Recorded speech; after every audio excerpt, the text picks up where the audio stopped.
It's May 29th, a Black Wednesday, the day democracy died. So, guys, a reflection of what Nigeria has become today under the leadership of Tinubu. I'm going to allow you listen to what Mr. Dele Farotimi got to tell Nigerians. Honestly, Nigeria is in a total mess. And I'm still wondering if there are still Nigerian youths who are supporting the APC-led government or who are supporting Tinubu in today's Nigeria. Take a look at what Mr. Dele Farotimi got to tell Nigerians. Bola Ahmed Tinubu is incapable of envisioning a future for Nigeria because he's part and parcel, integral part and parcel of the horrible past of this country. Nobody alive is more responsible for the emergence of the Buhari regime than Bola Ahmed Tinubu. He's on record as having honed it himself. So when I hear the man talking as though there is a disconnect between his,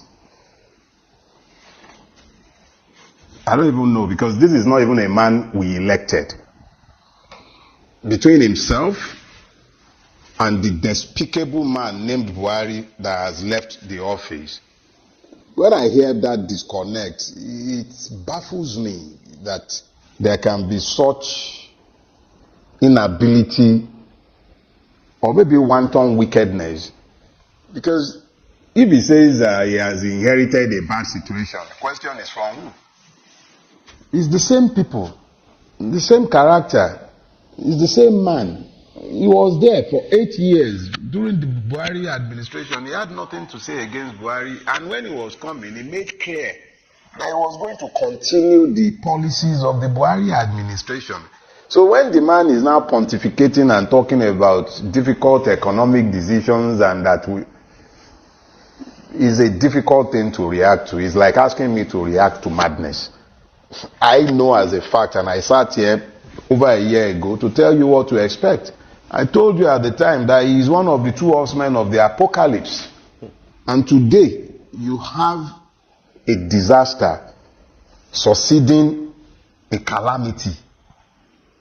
Because that's the best way to describe this succession of madness. So anybody who is expecting that there will be a course correction because Bola Ahmed Tinubu is the one sat in the office and not Buhari, the person is wasting his time. Asking me to react to it, I'm sure you already knew what I was going to say anyway, because as far as I'm concerned, it's like asking the difference between 6 and half a dozen. It's the same family. The same crime family that had been in office in Nigeria is still the same crime family that is in power.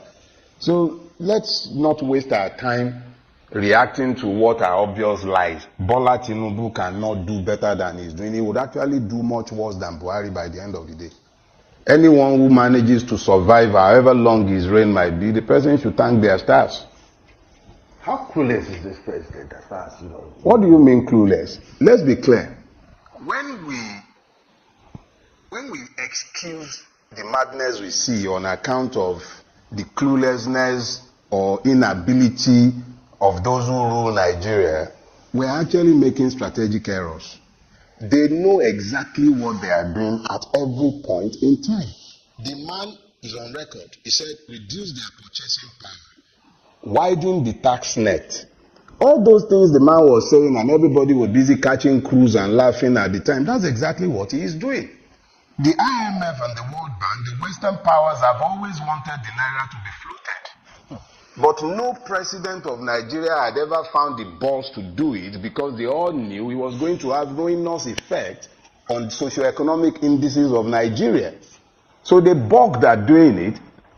But now you have a man in power who is not, he doesn't care one bit. He knows that he owns the press effectively. The press will see the truth and not confront him with it. We will not pretend that it is because of his cluelessness or inability.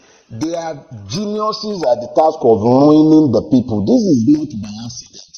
It's not by accident that we don't have electricity in Nigeria. It's deliberate. It's not by accident that we are probably the poorest paid in the whole of Africa. It's not by accident. It's not by accident that the state is mollycoddling terrorism and pretending not to know the fact that one of the greatest contributors to food inflation in Nigeria is insecurity. And yet the same government ignores the impunity with which the Fulani marauders are entering villages and farms and making it impossible for people to stay in their farms and produce. It is not impossible that this is not beyond their human capacity to know that without energy, the manufacturing sector, the real sectors cannot work. It's not, look, in the last couple of weeks, the most I have had public power, maybe 4 hours a day. And in my case, a lot of people have told me that that is actually pretty high. Some people haven't had light for days. So if you are a carpenter, if you are a tailor, a barber, whatever you're doing at some productive level, you're already hampered. Or you're going to go buy petrol to power the generator at over 600 naira per liter. The fact of the matter is that the ruination of the Nigerian people is not due to the imbecility of the ruiners. It is actually deliberate policies designed to make sure that the people are preoccupied with existential considerations and never able to question them, even as they destroy the country. So, consider the fact that you just said that this is quite a deliberate action. It is. How do you... And one of the recent tweets you had actually said that if you thought it couldn't get any worse than this crooked disaster, Tinubu has come, the horseman of the apocalypse. And at some point in time, you actually stated that this is like incompetency meeting complicity. How do we juxtapose that? Gomez, I think it was Lord Bailey here. Lord Bailey is in Game of Thrones. He said something that I found very instructive. He said, when you are confronted with a situation that does not appear to make sense, instead of trying to make sense of what does not make sense, just accept that it doesn't make sense and then step back and take another look. A man that came to the public TV and was telling everybody how we have to make hard decisions and sacrifices, he has presided over a government that is second to none in less than 9 months in looting the Commonwealth. This same man has presided over the purchase of SUVs for members of the National Assembly. They've continued to live large as though nothing is wrong in the country. This same government gave 24 billion for Hajj subsidy in a country where people are dying like flies from hunger.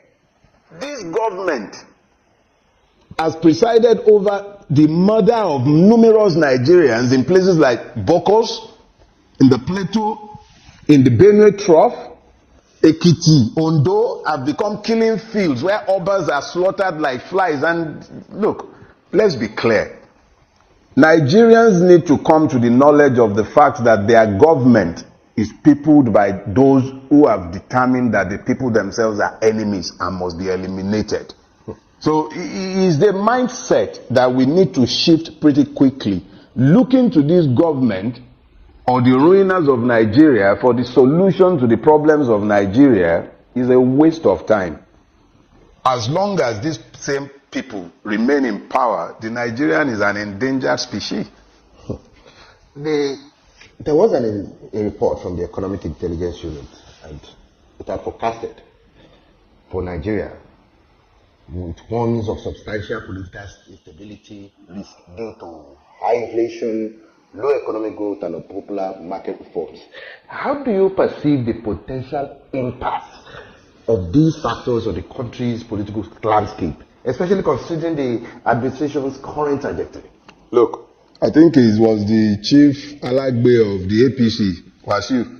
He sang, I remember a refrain from a song. He said, you ain't seen nothing yet. That's the reality. I don't need an economic think tank to tell me the realities of my objective living in this country. On a daily basis, it's getting progressively worse.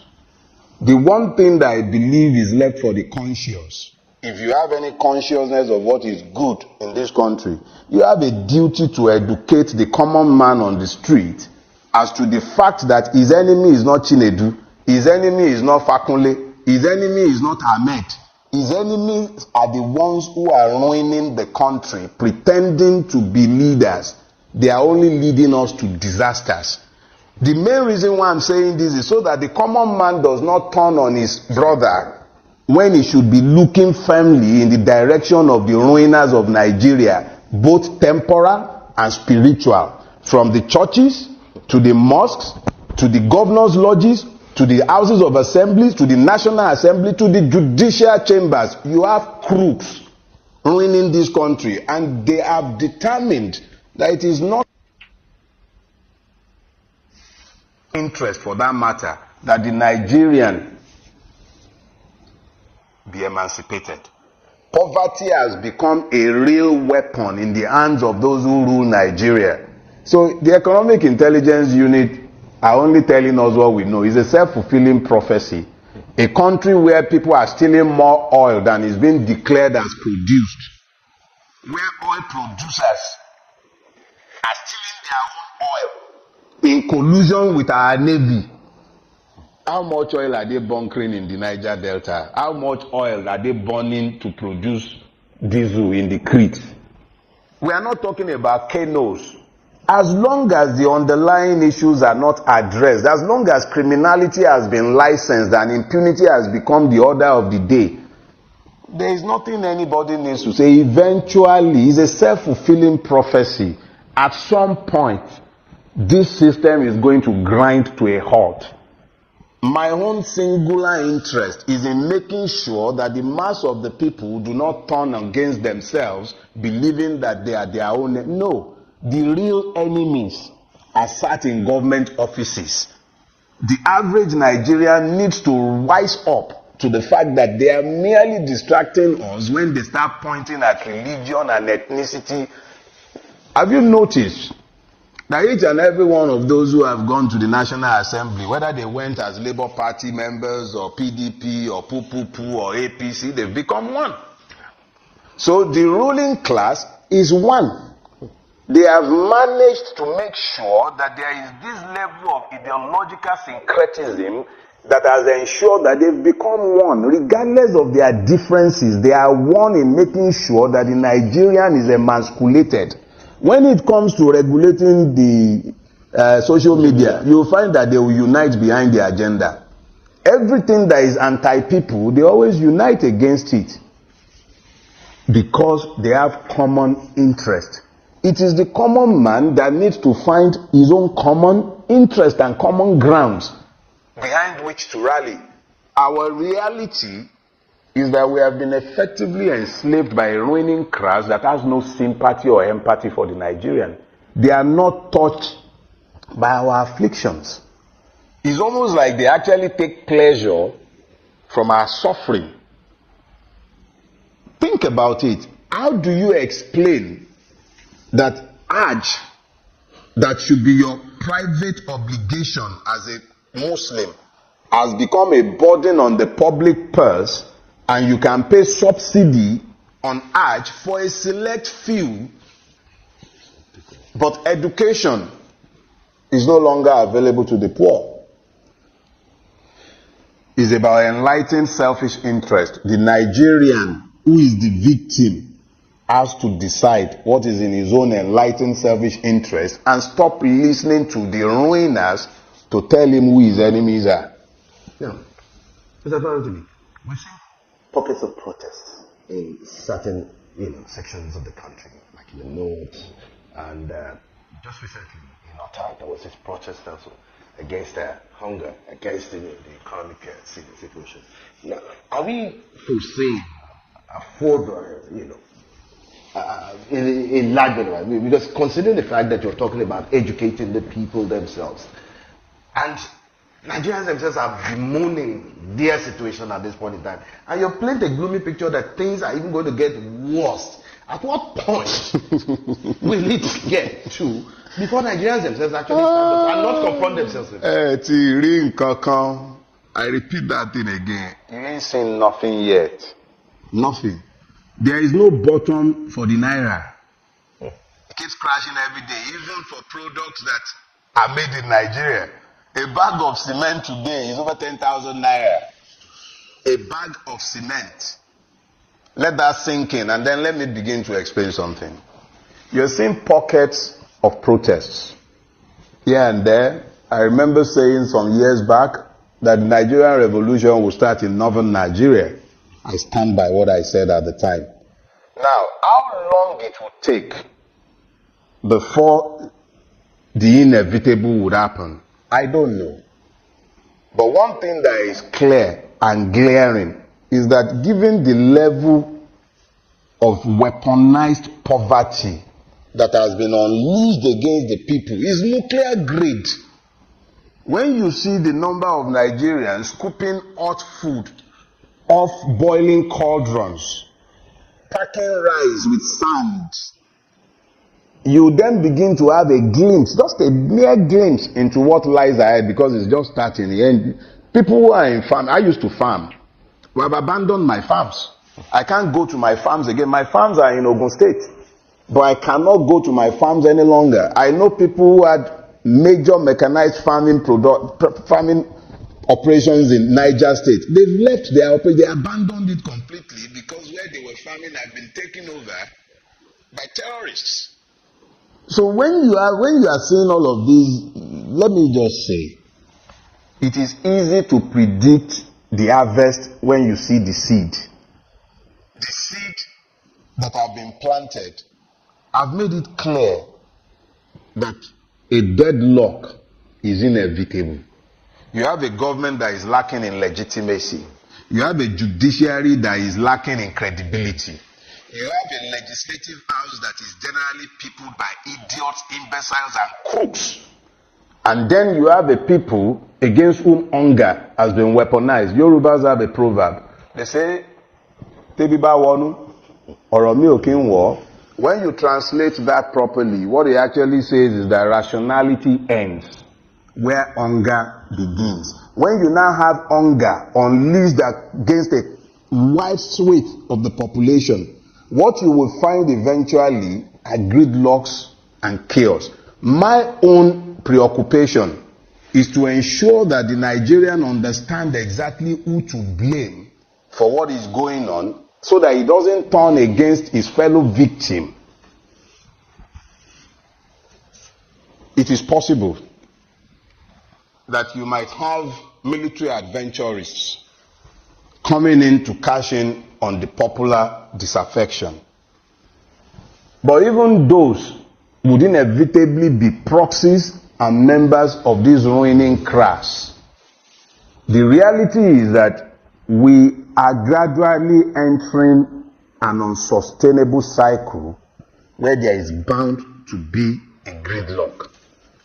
I am careful about what I speak to these days. That's why I've been largely quiet for some time, because I do not want to stand accused of being the one who incited a riot. I'm not interested in riots. Protests do not interest me. I am interested in a revolution that sweeps away this decadent order and hold it and every one of them to account. Let them account for the humongous stealings. Let them account for the evils they have done against the people. That interests me. Pockets of protest here and there, yeah. But they are merely, when it's going to rain, you see flashes of lightning. You hear rumbles of thunder. There might even be a few scattered showers here and there. But there is a deluge coming. What will catalyze it? So guys, things are getting bad. I mean, things are getting out of hand under the leadership of somebody who just woke up from sleep and said, it's my turn. It's our turn. It's Emilokon. And today, Nigeria is stuck. Nigeria is stuck because we can't move forward. We don't even know how to navigate our way. We have leaders who do not even care about the people. They don't care about the sufferings of Nigeria. Nobody is thinking to bring solutions to our challenges.